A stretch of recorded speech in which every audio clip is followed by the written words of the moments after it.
इस प्रकार कहते हुए श्री रामचंद्र जी को एक आश्रम मंडल दिखाई दिया, जहाँ सब और कुश और वल्कल वस्त्र फैले हुए थे। वह आश्रम ब्राह्मी लक्ष्मी महा ब्रह्म तेज से प्रकाशित होता था। विदेह नंदिनी सीता तथा लक्ष्मण के साथ उस तेजस्वी आश्रम मंडल में प्रवेश करके ककुस्त कुलभूषण श्री राम ने उस समय सुखपूर्वक निवास किया। वहां के महर्षियों ने उनका बड़ा आदर सत्कार किया। तदनंतर महान अस्त्रों के ज्ञाता श्री रामचंद्र जी बारी बारी से उन सभी तपस्वी मुनियों के आश्रम पर गए जिनके यहाँ वे पहले रह चुके थे। उनके पास भी उनकी भक्ति देखकर दोबारा जाकर रहे।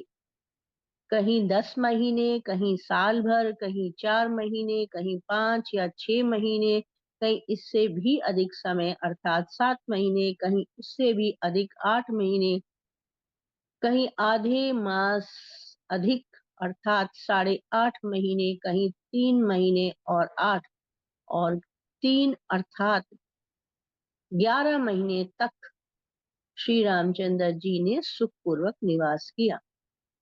इस प्रकार मुनियों के आश्रम में रहते और अनुकूलता पाकर आनंद का अनुभव करते हुए उनके 10 वर्ष बीत गए। इस प्रकार सबोर घूम फिर कर धर्म के ज्ञाता भगवान श्री राम सीता के साथ फिर सुतीक्ष्ण के आश्रम पर ही लौट आए। शत्रुओं का दमन करने वाले श्री राम उस आश्रम में आकर वहां रहने वाले मुनियों द्वारा भली भांति सम्मानित तो वहां भी कुछ काल तक रहे। उस आश्रम में रहते हुए श्री राम ने एक बार महामुनि सुतीक्ष्ण के पास बैठकर विनीत भाव से कहा, भगवान, मैंने प्रतिदिन बातचीत करने वाले लोगों के मुख से सुना है कि इस वन में कहीं मुनि श्रेष्ठ अगस्त्य जी निवास करते हैं, किंतु इस वन की विशालता के कारण मैं उस स्थान को नहीं जानता हूँ। उन बुद्धिमान महर्षि का सुंदर आश्रम कहाँ है? मैं लक्ष्मण और सीता के साथ भगवान अगस्त्य को प्रसन्न करने के लिए उन मुनीश्वर को प्रणाम करने के उद्देश्य से उनके आश्रम पर जाऊं। यह महान मनोरथ मेरे हृदय में चक्कर लगा रहा है। मैं चाहता हूं कि स्वयं भी मुनिवर अगस्त्य की सेवा करूं। धर्मात्मा श्री राम का यह वचन सुनकर सुतीक्ष्ण मुनि बड़े प्रसन्न हुए और उन दशरथ नंदन से इस प्रकार बोले, रघुनंदन, मैं भी लक्ष्मण सहित आपसे यही कहना चाहता था कि आप सीता के साथ महर्षि अगस्त्य के पास जाऊं। सौभाग्य की बात है कि इस समय आप स्वयं ही मुझसे वहां जाने के विषय में पूछ रहे हैं। श्री राम, महामुनि अगस्त्य जहाँ रहते हैं उस आश्रम का पता मैं अभी आपको बताए देता हूँ। तात इस आश्रम से 4 योजन दक्षिण जाइए। वहां आपको अगस्त्य के भाई का बहुत बड़ा एवं सुंदर आश्रम मिलेगा। वहां के वन की भूमि प्राय समतल है तथा पिपली का वन उस आश्रम की शोभा बढ़ाता है। वहाँ फूलों और फलों की बहुतायत है। नाना प्रकार के पक्षियों के कलरवों से गूंजते हुए उस रमणीय आश्रम के पास भांति भांति के कमल मंडित सरोवर हैं जो स्वच्छ जल से भरे हुए हैं। हंस और कारंडव आदि पक्षी उसमें सब ओर फैले हुए हैं तथा चक्रवाक उनकी शोभा बढ़ाते हैं। श्री राम, आप एक रात उस आश्रम में ठहरकर प्रातः काल उस वन खंड के किनारे दक्षिण दिशा की ओर जाएं। इस प्रकार 1 योजन आगे जाने पर अनेकानेक वृक्षों से सुशोभित वन के रमणीय भाग में अगस्त्य मुनि का आश्रम मिलेगा। वहां विदेह नंदिनी सीता और लक्ष्मण आपके साथ सानंद विचरण करेंगे, क्योंकि बहुसंख्यक वृक्षों से सुशोभित वह वन प्रांत बड़ा ही रमणीय है। महामते, यदि आपने महामुनि अगस्त्य के दर्शन का निश्चित विचार कर लिया है, तो आज ही वहां की यात्रा करने का भी निश्चय करें। मुनि का ये वचन सुनकर भाई सहित श्री रामचंद्र जी ने उन्हें प्रणाम किया और सीता तथा लक्ष्मण के साथ अगस्त्य जी के आश्रम की ओर चल दिए। मार्ग में मिले हुए विचित्र विचित्र वनों और मेघमाला के समान पर्वतमालाओं, सरोवरों और सरिताओं को देखते हुए वे आगे बढ़ते गए। इस प्रकार सुतीक्ष्ण के बताए हुए मार्ग से सुखपूर्वक चलते चलते श्री रामचंद्र जी ने अत्यंत हर्ष से भरकर लक्ष्मण से यह बात कही। सुमित्रा नंदन, निश्चय ही यह पुण्य कर्मों का अनुष्ठान करने वाले महात्मा अगस्त्य मुनि के भाई का आश्रम दिखाई दे रहा है, क्योंकि सुतीक्ष्ण ने जैसा बताया था उसके अनुसार इस वन के मार्ग में फूलों और फलों के भार से झुके हुए सहस्रों परिचित वृक्ष शोभा पा रहे हैं। इस वन में पकी हुई पिपलियों की यह गंध वायु से प्रेरित होकर सहसा इधर आई है, जिससे कटु रस का उदय हो रहा है। जहां तहां लकड़ियों के ढेर लगे दिखाई देते हैं और वैदूर्य मणि के समान रंग वाले पुष्प कटे हुए दृष्टिगोचर होते हैं। यह देखो, जंगल के बीच में आश्रम की अग्नि का धुआं उठता दिखाई दे रहा है, जिसका अग्रभाग काले मेघों के ऊपरी भाग सा प्रतीत होता है। यहाँ के एकांत और पवित्र तीर्थों में स्नान करके आए हुए ब्राह्मण स्वयं चुनकर लाए हुए फूलों से देवताओं के लिए पुष्पोपहार अर्पित करते हैं। सौम्य, मैंने सुतीक्ष्ण जी का वचन जैसा सुना था, उसके अनुसार यह निश्चय ही अगस्त्य जी के भाई का आश्रम होगा। इन्हीं के भाई पुण्य कर्मा अगस्त्य जी ने समस्त लोगों के हित की कामना से मृत्यु स्वरूप वातापी और इलवल का वेग पूर्वक दमन करके इस दक्षिण दिशा को शरण लेने के योग्य बना दिया।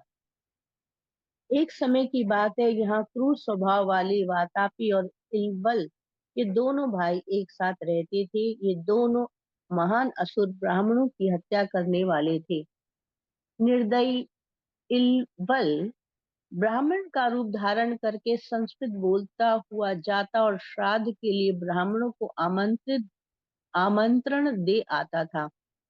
फिर मेष जीव शाक का रूप धारण करने वाले अपने भाई वातापी का संस्कार करके श्राद्ध कल्पोक्त विधि से ब्राह्मणों को खिला देता था। वे ब्राह्मण जब भोजन कर लेते तब इलवल उच्च स्वर से बोलता, वातापे निकलो। भाई की बात सुनकर वातापी भेड़े के समान मैं करता हुआ उन ब्राह्मणों के पेट फाड़ फाड़ कर निकल आता था। इस प्रकार इच्छानुसार रूप धारण करने वाले उन मांस भक्षी असुरों ने प्रतिदिन मिलकर सहस्त्रों ब्राह्मणों का विनाश कर डाला। उस समय देवताओं की प्रार्थना से महर्षि अगस्त्य ने श्राद्ध में शाक रूपधारी उस महान असुर को जानबूझकर भक्षण किया। तदनंतर श्राद्ध कर्म संपन्न हो गया। ऐसा कहकर ब्राह्मणों के हाथ से अवनेजन का जल दे इलवल ने भाई को संबोधित करके कहा, निकलो। इस प्रकार भाई को पुकारते हुए उस ब्राह्मण घाती असुर से बुद्धिमान मुनि श्रेष्ठ अगस्त्य ने हंसकर कहा, जिस जीव शाक रूपधारी तेरे भाई राक्षस को मैंने खाकर पचा लिया है, वह तो यमलोक में जा पहुंचा है। अब उसमें निकलने की शक्ति कहाँ है? भाई की मृत्यु को सूचित करने वाले मुनि के इस वचन को सुनकर उस निशाचर ने क्रोध पूर्वक उन्हें मार डालने का आरंभ किया। उसने जो ही द्विजराज अगस्त्य पर धावा किया, त्यों ही उद्दीप्त तेज वाले उन मुनि ने अपने अग्नि तुल्य दृष्टि से उस राक्षस को दग्ध कर डाला। इस प्रकार उसकी मृत्यु हो गई। ब्राह्मणों पर कृपा करके जिन्होंने यह दुष्कर कर्म किया था, उन्हीं महर्षि अगस्त्य के भाई का यह आश्रम है, जो सरोवर और वन में सुशोभित हो रहा है। श्री रामचंद्र जी लक्ष्मण के साथ इस प्रकार बातचीत कर रहे थे, इतने में ही सूर्य देव अस्त हो गए और संध्या का समय हो गया।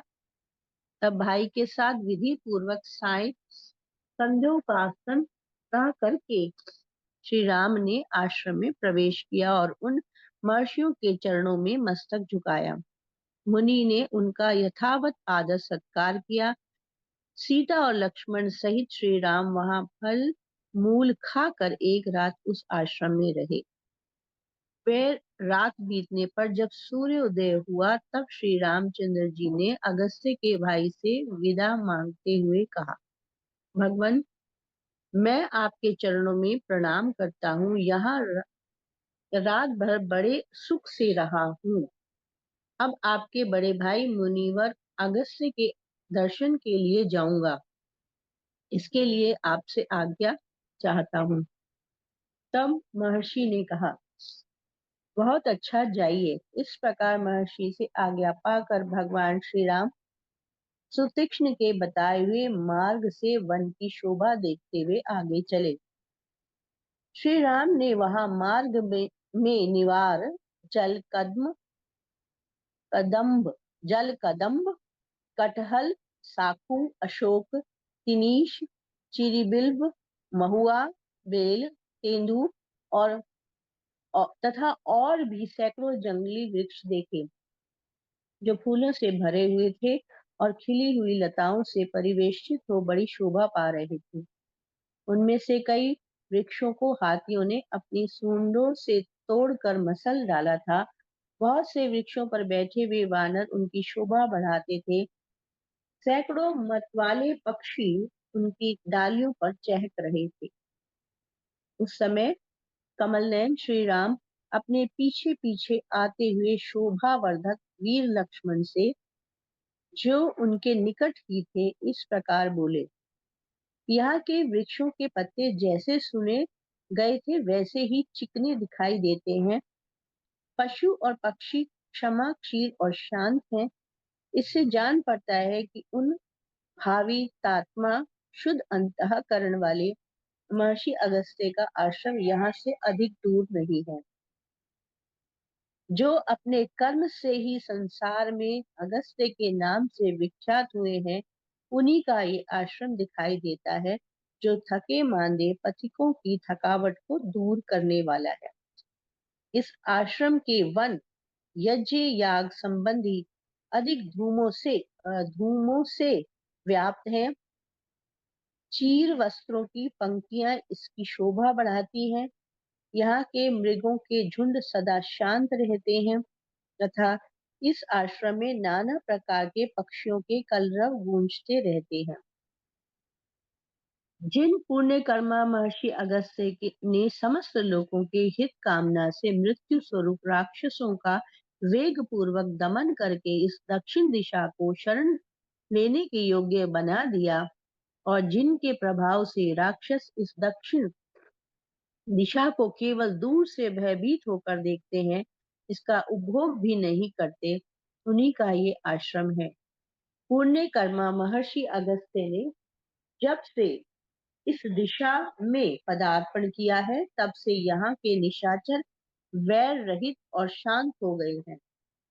भगवान अगस्त्य की महिमा से इस आश्रम के आसपास निर्वैरता आदि गुणों के संपादन में समर्थ तथा क्रूर कर्मा राक्षसों के लिए दुर्जय होने के कारण यह संपूर्ण दिशा नाम से भी तीनों लोकों में दक्षिणा ही कहलाई, इसी नाम से विख्यात हुई तथा इसे अगस्त्य की दिशा भी कहते हैं। एक बार पर्वत श्रेष्ठ विंध्य सूर्य का मार्ग रोकने के लिए बढ़ा था, किंतु महर्षि अगस्त्य के कहने से वह विनम्र हो गया। तब से आज तक निरंतर उनके आदेश का पालन करता हुआ वह कभी नहीं बढ़ता। वे दीर्घायु महात्मा हैं। उनका कर्म, समुद्र शोषण आदि कार्य तीनों लोकों में विख्यात है। इन्हीं अगस्त्य का यह शोभा संपन्न आश्रम है जो विनीत मृगों से सेवित है। ये महात्मा अगस्त्य जी संपूर्ण लोकों के द्वारा पूजित तथा सदा सज्जनों के हित में लगे रहने वाले हैं। अपने पास आए हुए हम लोगों को वे अपने आशीर्वाद से कल्याण के भागी बनाएंगे। सेवा करने में समर्थ सौम्य लक्ष्मण, यहाँ रहकर मैं उन महामुनि अगस्त्य जी की आराधना करूंगा और वनवास के शेष दिन यही रहकर बिताऊंगा। देवता, गंधर्व, सिद्ध और महर्षि यह नियमित आहार करते हुए सदा अगस्त्य मुनि की उपासना करते हैं। ये ऐसे प्रभावशाली मुनि हैं, इनके आश्रम में कोई झूठ बोलने वाला, क्रूर, शठ, नृशंस और पापाचारी मनुष्य जीवित नहीं रह सकता। यहाँ धर्म की आराधना करने के लिए देवता, यक्ष, नाग और पक्षी नियमित आहार करते हुए निवास करते हैं। इस आश्रम पर अपने शरीरों को त्याग कर अनेकानेक सिद्ध महात्मा महर्षि नूतन शरीरों के साथ सूर्य तुल्य तेजस्वी विमानों द्वारा स्वर्गलोक को प्राप्त हुए हैं। यहाँ सत्कर्म परायण प्राणियों द्वारा आराधित हुए देवता उन्हें यक्षत्व, अमरत्व और नाना प्रकार के राज्य प्रदान करते हैं। सुमित्रा नंदन, अब हम लोग आश्रम पर आ पहुंचे।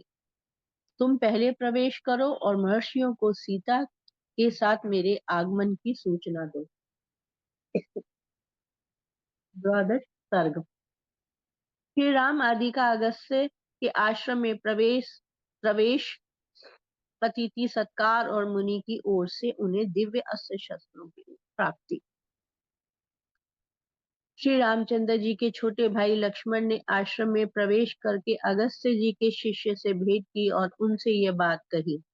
मुने, अयोध्या में जो दशरथ नाम से प्रसिद्ध राजा थे, उन्हीं के ज्येष्ठ पुत्र महाबली श्री रामचंद्र जी अपनी पत्नी सीता के साथ महर्षि के दर्शन के लिए आए हैं। मैं उनका छोटा भाई, हितैषी और अनुकूल चलने वाला भक्त हूँ। मेरा नाम लक्ष्मण है। संभव है ये नाम कभी आपके कानों में पड़ा हो।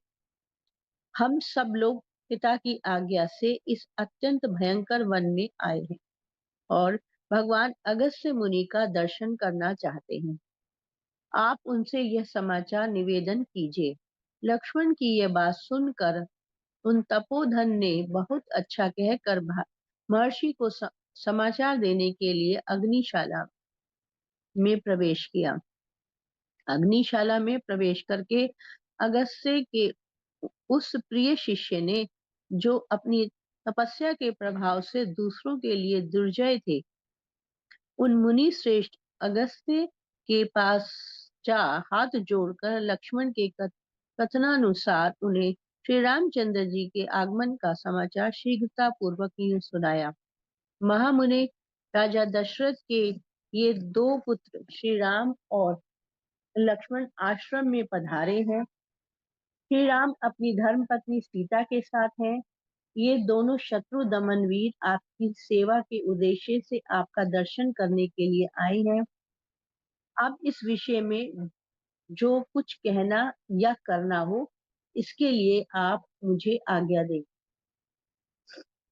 शिष्य से लक्ष्मण सहित श्री राम और महाभागा विदेह नंदिनी सीता के शुभ आगमन का समाचार सुनकर महर्षि ने इस प्रकार कहा। सौभाग्य की बात है कि आज चिरकाल के बाद श्री रामचंद्र जी स्वयं ही मुझसे मिलने के लिए आ गए। मेरे मन में भी बहुत दिनों से यह अभिलाषा थी कि वे एक बार मेरे आश्रम में पधारते। जाओ, पत्नी सहित श्री राम और लक्ष्मण को सत्कार पूर्वक आश्रम के भीतर मेरे समीप ले आओ। तुम अब तक उन्हें ले क्यों नहीं आए? धर्मज्ञ महात्मा अगस्त्य मुनि के इस प्रकार कहने पर शिष्य ने हाथ जोड़कर उन्हें प्रणाम किया और कहा, बहुत अच्छा, अभी ले आता हूँ। इसके बाद वह शिष्य आश्रम से निकलकर शीघ्रता पूर्वक लक्ष्मण के पास गया और बोला, श्री रामचंद्र जी कौन है? वे स्वयं आश्रम में प्रवेश करें और मुनि का दर्शन करने के लिए चलें। तब लक्ष्मण ने शिष्य के साथ आश्रम के द्वार पर जाकर उन्हें श्री रामचंद्र जी और जनक किशोरी श्री सीता का दर्शन कराया। शिष्य ने बड़ी विनय के साथ महर्षि अगस्त्य की कही हुई बात वहां दोहराई और जो सत्कार के योग्य थी, उन श्री रामचंद्र जी का यथोचित रीति से भली भांति सत्कार करके वे उन्हें आश्रम में ले गया। उस समय श्री राम ने लक्ष्मण और सीता के साथ आश्रम में प्रवेश किया। वे आश्रम शांत भाव से रहने वाले हरिणों से भरा हुआ था। आश्रम की शोभा देखते हुए उन्होंने वहां ब्रह्मा जी का स्थान और अग्निदेव का स्थान देखा। फिर क्रमशः भगवान विष्णु, महेंद्र, सूर्य, चंद्रमा, भग, कुबेर, धाता, विधाता, वायु, पाशधारी महात्मा, वरुण, गायत्री, वसु, नागराज, अनंत, गरुड़, कार्तिकेय और धर्मराज के पृथक पृथक स्थान का निरीक्षण किया। इतने ही में मुनिवर अगस्त्य भी शिष्यों से घिरे हुए अग्निशाला से बाहर निकले।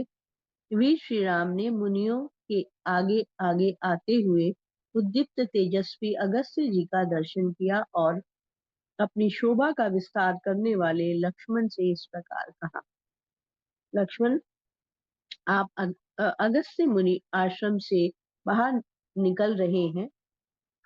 भगवान अगस्त्य मुनि आश्रम से बाहर निकल रहे हैं। वे तपस्या के धनी हैं। इनके विशिष्ट तेज के आधिक्य से ही मुझे पता चलता है कि ये अगस्त्य जी हैं। सूर्य तुल्य तेजस्वी महर्षि अगस्त्य के विषय में ऐसा कहकर महाबाहु रघुनंदन ने सामने से आते हुए उन मुनीश्वर के दोनों चरण पकड़ लिए, जिनमें योगियों का मन रमण करता है तथा जो भक्तों को आनंद प्रदान करने वाले हैं। वे धर्मात्मा श्री राम उस समय विदेह कुमारी सीता और लक्ष्मण के साथ महर्षि के चरणों में प्रणाम करके हाथ जोड़कर खड़े हो गए। महर्षि ने भगवान श्री राम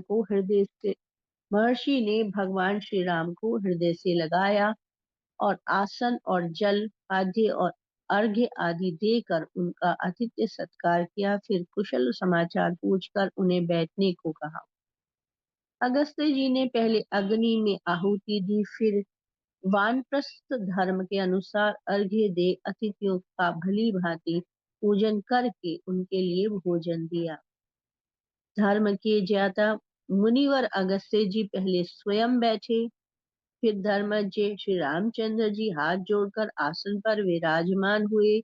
उसके बाद महर्षि ने उनसे कहा, काकुत्स्थ वानप्रस्थ को चाहिए कि वह पहले अग्नि को आहुति दे, तदंतर अर्घ्य देकर अतिथि का पूजन करे।